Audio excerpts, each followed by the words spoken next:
Vamos lá, pessoal, continuar aqui uma parte 2 da resolução de questões. Nós já vimos várias questões aí envolvendo direito civil, né?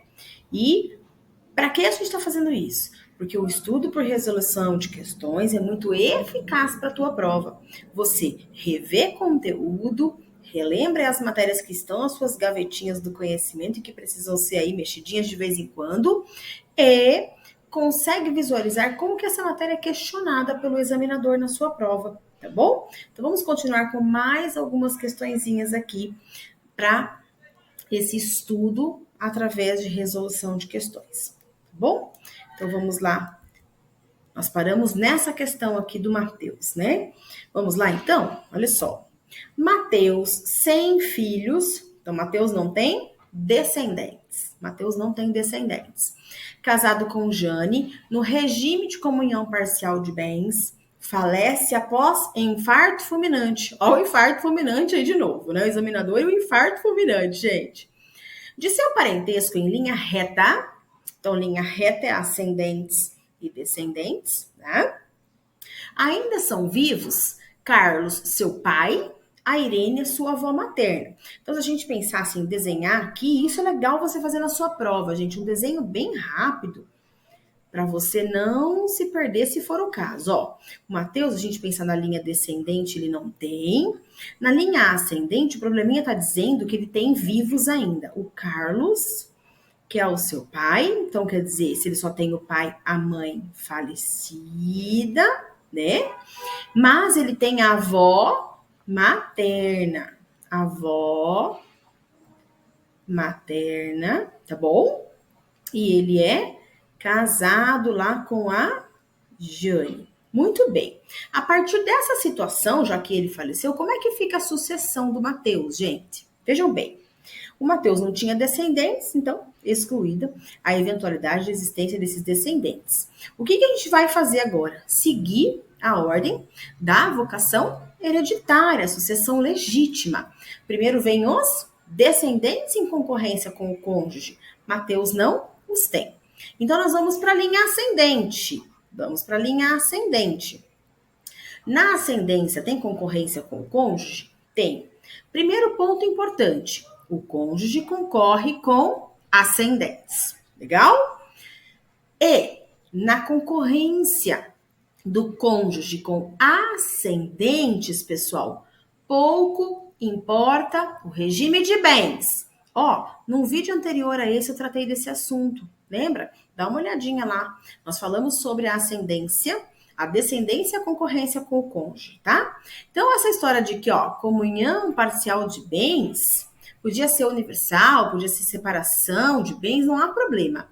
Na concorrência do ascendente com o cônjuge, pouco importa o regime de bens. Vamos lá, então.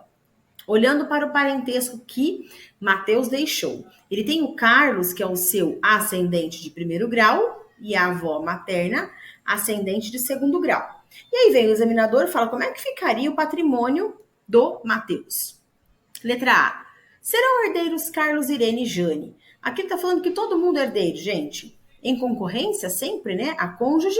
E aí vai 1/3 para cada um. Será que é isso? Serão herdeiros Carlos e Jane. Então, só o pai e a Jane. Atribuindo para o pai 2/3 e para a Jane 1/3. Será que essa divisão está correta? Tá lembrando aí das aulas, das sucessões? Falamos disso no vídeo anterior, hein? Carlos será herdeiro sobre a totalidade dos bens. Quem é o Carlos? O pai do Mateus. Enquanto a Jane apenas herda em concorrência com este os bens particulares. Aqui está querendo dizer que tem a ver o patrimônio em relação ao regime de bens, né? Será que é isso mesmo? E letra D. Serão herdeiros Carlos e Jane.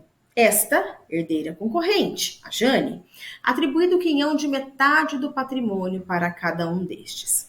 Pessoal, a letra D é a que está correta, tá? E por quê? Vamos lá? Vamos conferir comigo? São herdeiros Carlos e Jane. E ela concorrendo com o pai de Mateus, atribui-se a ela metade do patrimônio. Por que a avó entrou ali, gente? Ela veio confundir. O que nós vamos lembrar? Na linha da ascendência, nós temos aí o requisito da proximidade. Os mais próximos vão excluir os mais remotos. E ainda, olha lá, isso está no 1836, parágrafo 1º. Na classe dos ascendentes, o grau mais próximo exclui o mais remoto. Então, se tinha o Carlos, o ascendente de primeiro grau, o Carlos, que era o pai do Mateus, e depois vinha a avó materna, ascendente de segundo grau, a avó, os mais próximos, o Carlos, excluiu o mais remoto, a avó, tá bom? E o artigo 1837, ele traz o quinhão que cada um vai receber, tratando-se de concorrência com o ascendente do cônjuge. Olha só, concorrendo com o ascendente em primeiro grau, não era o Carlos? Ó, ao cônjuge tocará 1/3 da herança. O que nós vamos fazer a leitura aqui? Tendo os dois, tá? Tem o pai e tem a mãe de Mateus vivos. Vamos imaginar que tivesse vivo e aqui mais a Jane, que era a cônjuge. Concorrendo com os ascendentes em primeiro grau, tocará 1/3 da herança. 1/3 para o pai, 1/3 para a mãe, 1/3 para a Jane.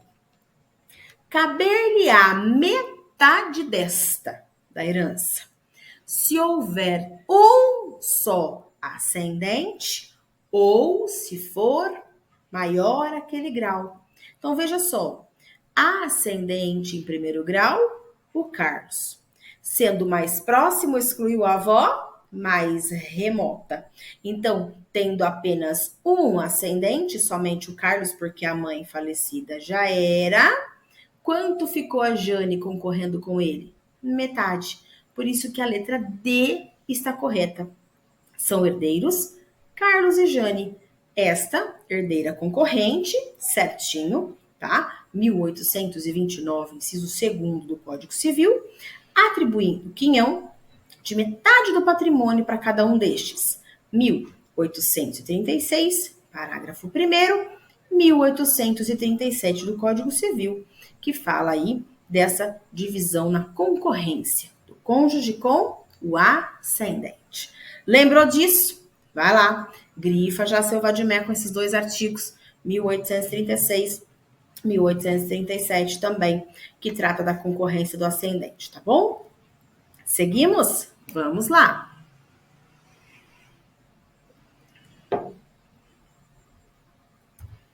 João e Carla foram casados por 5 anos, mas com o passar dos anos, o casamento se desgastou e eles se divorciaram. As 3 filhas do casal, menores e impúberes, ficaram sob a guarda exclusiva da mãe. Desculpa, gente. Que trabalha em uma escola como professora, mas que está com salários atrasados há 4 meses sem previsão de recebimento. João vinha contribuindo para o sustento das crianças, mas estranhamente deixou de fazê-lo no último mês. Carla, ao procurá-lo, foi informada pelos pais de João que ele sofreu um atropelamento e está em estado grave na UTI do Hospital Boa Sorte. Como João é autônomo, não pode contribuir. Não pode. Ou não é não quer, hein? Não pode contribuir justificadamente com o sustento das filhas. Sobre a possibilidade de os avós participarem do sustento das crianças, assinale a alternativa correta. Bom, aqui qual é o tema, gente? Alimentos, né? Estamos em sede de alimentos avoengos, os alimentos que são requeridos aos avós. Então, o que nós temos aqui na letra A? Em razão do divórcio, os sogros de Carla são ex-sogros. Opa, para aí já. Não tem ex-sogro, né? Nós temos que lembrar que o parentesco por afinidade, nessa linha ascendente, ele não se extingue, mesmo com o divórcio.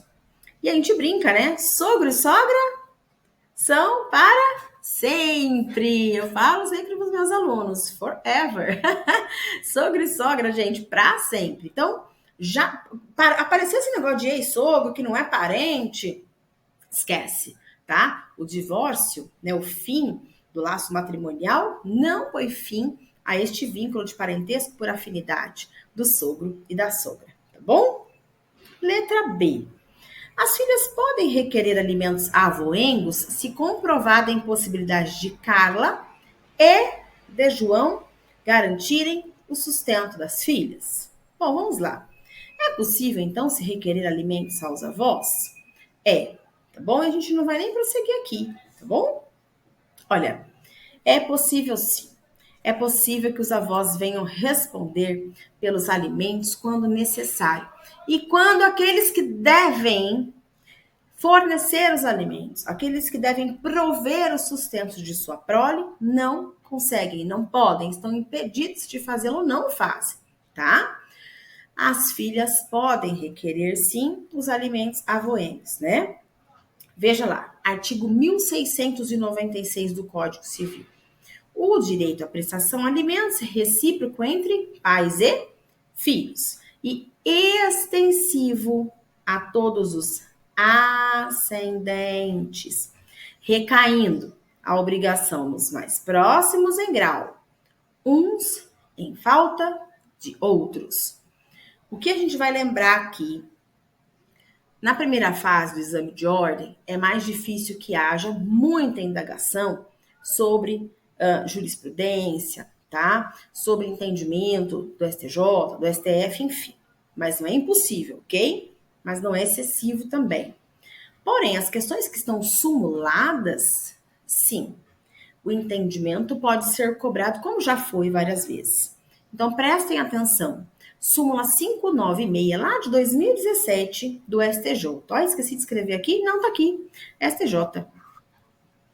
A obrigação alimentar dos avós tem natureza complementar e subsidiária, somente se configurando no caso da impossibilidade total ou parcial de seu cumprimento pelos pais. Então, vocês têm fundamentação no Código Civil e no entendimento simulado. Então, né, na prática, o que a gente vai dizer é que, por primeiro, né, obrigam-se os mais próximos aos mais remotos, na linha dos ascendentes, tudo bem? E os alimentos em relação aos avós, eles têm essa natureza de complementariedade e subsidiariedade, tá? Não é solidariedade. E temos que provar que há impossibilidade, ainda que parcial, do pagamento pelos pais, tá bom? Ok? Então, essa obrigação tem natureza complementar e subsidiária. Tudo bem, pessoal? Vamos lá? Seguimos? Mais uma, fôlego, uma aguinha. Aí, hidrata, viu, gente? Eu até peço desculpa para vocês, minha garganta hoje tá raspando um pouquinho. E a água que vai dando essa hidratação pra gente seguir juntos aqui, né? Façam a mesma coisa, é preciso, tá? Júlio, casado com Isabela durante 23 anos, com quem teve 3 filhos. Durante a audiência realizada em ação de divórcio, cumulada com partilha de bens proposta por Isabela, reconhece perante o juízo da família um filho de relacionamento extraconjugal. Olha só, era uma ação de divórcio com partilha de bens proposta pela cônjuge Isabela. Neste processo, numa audiência, o Júlio resolve dizer para o juiz: olha, eu reconheço um filho de um relacionamento extraconjugal. Foi isso que aconteceu aqui. Posteriormente, arrependido, Júlio deseja revogar o reconhecimento. Sobre os fatos narrados, assinale a alternativa correta. Primeiro, gente, é possível esse reconhecimento realizado dessa maneira pelo Júlio? Sim, é possível, tá? O que nós temos que prestar atenção aqui é que, nossa, professora, mas era uma ação de divórcio proposta pela cônjuge Isabela, compartilhar de bens, não tinha nada a ver, né? O tema, o mérito, não tinha nada a ver com o Júlio reconhecer um filho de um relacionamento extraconjugal, né? Será que tá correto isso? Está, pessoal. Fiquem atentos a isso, tá? Aqui é a letra B que tá certa. Letra A. O reconhecimento de filho só é válido se for realizado por escritura ou testamento. Não. Reconhecimento de filho realizado por Júlio perante o juízo de família é ato irrevogável. Essa tá correta. O reconhecimento de filho em juízo só tem validade em ação própria com essa finalidade. E aqui eu me lembro muito bem dessa questão, que muitos alunos falaram, essa tá certa. Porque eu lembro que você dizia que podia ter o reconhecimento, mas a ação não tinha nada a ver. E às vezes eu lembro do aluno terminando a frase, ele já voltava, mas mesmo que não tenha nada a ver, pode, né, Pro? Pois é. Lembro, abriu um pouquinho só da gaveta, tinha que abrir mais um bocadinho que estava lá, o fim da resposta, né? A letra D diz que o Júlio só poderia revogar o ato se esse tivesse sido realizado por testamento. Não, não é verdade, tá? Ó, artigo 1609, que você vai grifar aí agora no seu VAD, para você não esquecer, tá? Percebam que tá tudo dentro aí do seu Vadmecum, que é o teu amigo no momento do estudo, tá bom, gente? Ó, 1609. O reconhecimento dos filhos havidos fora do casamento, lembra? Ele reconheceu um filho de um relacionamento extraconjugal. E sempre façam a leitura de lembrar, o esforço de lembrar que essa leitura tem que ser feita a partir de um código, gente, que veio de 1916, que foi, sim, reformulado, e aí adveio o código de 2002, mas que também já está, né, há um bom tempo, né, em vigência. E por mais que a gente diga essa coisa do filho fora do casamento, não estamos aqui falando de qualquer discriminação. A questão é o reconhecimento dos filhos havidos fora do casamento, porque nós temos a presunção de paternidade, que será alvo aí de outra aula, tá bom? Então, 1609 ele diz assim, ó, teve filho fora do casamento, quero reconhecer. O ato é irrevogável. Olha só, irrevogável. Como que pode ser feito? Uai, no registro do nascimento. Primeira coisa, né? Registro do nascimento. Segundo, escritura pública ou escrito particular, arquivado em cartório. Ótimo. Por testamento, ainda que incidentalmente manifestado, né? Tá lá fazendo o testamento, falando sobre a legítima, falando sobre a parte disponível, os legados, de repente reconhece um filho lá do relacionamento extraconjugal. Pode? Pode. Inciso 4. Por manifestação direta e expressa perante o juiz. Até aqui, ok? Ok. Ainda que o reconhecimento não haja sido o objeto único e principal do ato que o contém. Então, lá era uma ação de divórcio, compartilha, proposta pela cônjuge, aí vem ele, reconhece o filho, pode, e é irrevogável, tá? Por mais que ele tenha ficado aqui, ó, arrependido, o ato é irrevogável. E aí até ele usou aqui, né, perante o juízo de família. Aí, perante o juiz, diz a lei. Podia ser o juiz cível, porque mesmo que não seja objeto único da ação e o principal do ato que o contém, o reconhecimento é irrevogável. 1610, o reconhecimento não pode ser revogado, nem mesmo quando feito em testamento, tá bom? Nem mesmo quando feito em testamento. Lembrou disso? Não vai parar na metade da resposta, né? Então, pode ser em ação judicial, mesmo que não haja sido objeto único e principal do ato que contém o reconhecimento, né, direto e expresso perante o juiz. Ele fez isso na audiência, tomou-se por termo, reconhecido está, não adianta arrepender, é ato irrevogável, tá bom? Lembrou? Grifou aí? 1609, 1610. Tá acabando. Vamos mais um pouquinho? Juliana é sócia de uma sociedade empresária que produz bens que exigem alto investimento por meio de financiamento significativo.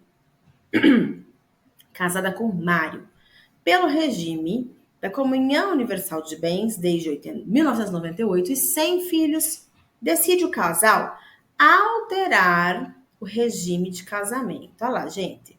Dá aquela ligada na cabeça. Olha, eles vão falar aqui de alteração de regime de casamento. Eles querem mudar da comunhão universal para da separação de bens, sem prejudicar direitos de terceiros e com a intenção de evitar a colocação do patrimônio já adquirido em risco. Sobre a situação narrada, cenário alternativa correta. A alteração do regime de bens mediante escritura pública realizada pelos cônjuges averbada no registro civil é possível. Gente, quando falar, e quiçá, né, em breve tenhamos aí manifestação do STJ sobre esse tema, ainda exige a lei que a alteração do regime de bens seja judicial. Ela não se dá ainda por escritura pública. O que eu estou falando ainda? Pode sobrevir entendimento diverso, né? Pode o STJ entender que é possível, sim, fazer a modificação do regime de bens pela via extrajudicial, mas a lei ainda exige que seja judicial, tá? Então, apareceu essa alternativa, corre dela. Letra B. A alteração do regime de bens, tendo em vista que o casamento foi realizado antes da vigência do Código Civil de 2002, não é possível. Gente, não. Não importa que o casamento tenha sido realizado antes de 2002. A lei em vigência é a que vai reger o ato. Então, essa também fora. Tá errada. Letra C. A alteração do regime de bens mediante autorização judicial. Começou bem. Com pedido motivado de ambos os cônjuges. Apurada a procedência das razões invocadas e ressalvados os direitos de terceiro, é possível. Eu vou ler a última.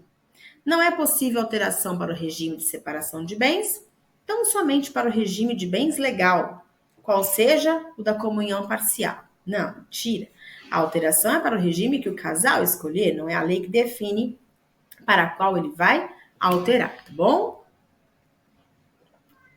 Então, nós temos aqui a letra C como a correta. O que você vai grifar aí? 1639 do Código Civil, o seu parágrafo 2º. 1639, ele diz que cabe, né, é lícito aos nubentes, né, aos noivos, antes de celebrar o casamento, estipular quanto aos bens aquilo que lhes aprouver. Então, eles vão realizar a escolha do regime de bens no momento do casamento. Parágrafo 2º. É admissível a alteração do regime de bens mediante autorização judicial. Pedido motivado de ambos os cônjuges. Então, é perante o juiz, os dois comparecem, os dois vão propor a modificação. O juiz vai apurar ali as razões invocadas e veja, é uma verificação não profunda, superficial no que tange, né, autonomia privada de vontade dessas partes na alteração do regime de bens. E o que vai se observar? Os interesses de terceiros. Então, grava aí. Alteração de regime de bens? Sim, pode. 1639, parágrafo 2º. Ainda é judicial, necessário que seja por ambos os cônjuges e deve proteger, deve ressalvar sempre os interesses de terceiros, tá? Caso venha a ocorrer aí um entendimento diferenciado do STJ até a data da tua prova, fique atento, né? Primeira fase é mais difícil de ser questionada, essas modificações que exigem fundamentação, mas para uma segunda fase, talvez você pudesse argumentar, tá bom? Fiquem atentos a esse ponto aí, que é muito interessante. Vamos lá? Tô acabando, prometo. Antônio deseja lavrar um testamento. Então, o tema agora da questão é testamento. E deixar toda a sua herança para uma instituição de caridade que cuida de animais abandonados. Bonzinho, né? Bom coração, Antônio tem, né, gente? Cuidar dos pets, né? Principalmente os abandonados. O único parente de Antônio é seu irmão João. Ó, vai grifando, ó. O único parente de Antônio é o seu irmão João, com quem almoça todos os domingos. Antônio não possui outros parentes, nem cônjuge ou companheiro. Antônio procura você na condição de advogado, de advogada e indaga: doutor, essa minha vontade é tutelada pela lei? Você está lá fazendo exame de ordem, você vai ser o advogado, gente. Já olha isso como uma consulta. Pensa a questão, fala com você. Olha, doutor, será? Olha, eu tenho uma herança, quero deixar para uma instituição de caridade aí que cuida de animais abandonados. Eu só tenho um irmão de parente, viu? Olha, não tenho mais nenhum outro parente, nem cônjuge, nem companheiro. Posso deixar para a instituição de caridade lá, a instituição que cuida de animais abandonados? O que a gente vai lembrar aqui de novo, pessoal? Olha, tem que assistir o outro vídeo anterior, né? Da ordem da sucessão hereditária, sucessão legítima. Olha só. O Antônio não tem descendentes, ascendentes, cônjuge e companheiro. E lá nós vimos, né, nessa linha da chamada da ordem da vocação hereditária, descendentes, ascendentes, cônjuge e companheiro. Descendente, herdeiro necessário. Ascendente, herdeiro necessário. Cônjuge e companheiro. O cônjuge, como consta no 1845 do Código Civil, herdeiro necessário. Companheiro, equiparado ao cônjuge para fins de sucessão pelo STF, que declarou inconstitucional o artigo 1790. Tudo bem? O que vem depois? Os colaterais. Qual é o único parente de Antônio aqui nesse problema, gente? O irmão. Irmão é parente colateral de segundo grau. Irmão é parente colateral. Parente colateral herdeiro necessário, gente? Não. Ele é herdeiro legítimo, porém não é herdeiro necessário. Para o herdeiro colateral, que não é necessário, é preciso, é obrigatório, lhe é de pleno direito a garantia da chamada legítima lá do 1846? Não. Feito esse remember sobre o tema, é possível nesse caso que o Antônio deixe tudo lá para a instituição que cuida dos animais, gente? É. A gente vai de cara na letra A aqui, né? Olha só. Antônio pode deixar sua herança para a instituição de caridade, uma vez que seu irmão não é seu herdeiro necessário. O que ele precisa fazer é deixar um testamento. Ele precisa deixar o testamento. Porque se nada diz, não havendo testamento, é que a gente vai para a ordem da sucessão, da vocação hereditária, da sucessão legítima, tá bom? Então, a letra A, tá? Correta, tá correta, tá bom? O irmão João não é herdeiro necessário. Letra B. Antônio não pode testar em favor da instituição que cuida de animais, uma vez que a herança cabe inteiramente ao parente vivo mais próximo. Não, gente. Tem a ordem, descendentes, ascendentes, cônjuge, companheiro e depois os colaterais. E para estes não tem legítima. Então ele pode sim deixar para a instituição. Antônio pode deixar do testamento apenas metade da herança para a instituição, a outra pertence a seu irmão, a quem deve alimentos. Que confusão aqui, né? Sucessão, alimentos, era um balaio de gato aqui que não tem nada a ver, tá bom?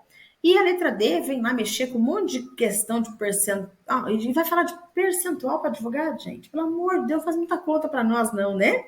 Antônio pode deixar para a instituição de caridade 3/4 do seu patrimônio, uma vez que é preciso garantir pelo menos 1/4 ao seu irmão bilateral. O problema nem falou se ele era irmão bilateral, percebam?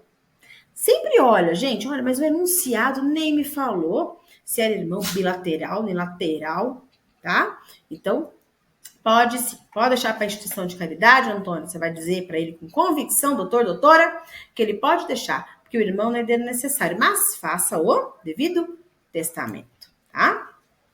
Vamos lá?